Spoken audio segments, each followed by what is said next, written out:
I think Hope Camp is a good idea for like all younger or teens looking to get into the medical field but are unsure of where to start, because it just opens the door for so many different things, and you get firsthand experience of like so many possible fields or like careers in the medical field. I mean, you can do like radiology, pharmacy, nursing, like be a surgeon. There's so many different options and so many things that you would never be able to like touch and experience, even like in a job shadow.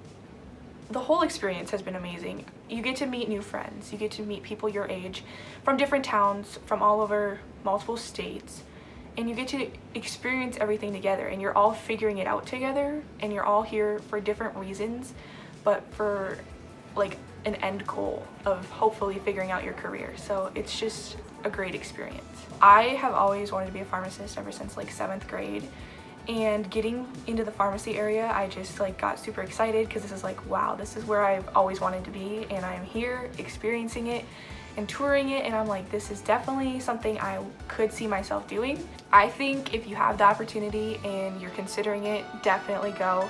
It's a great experience.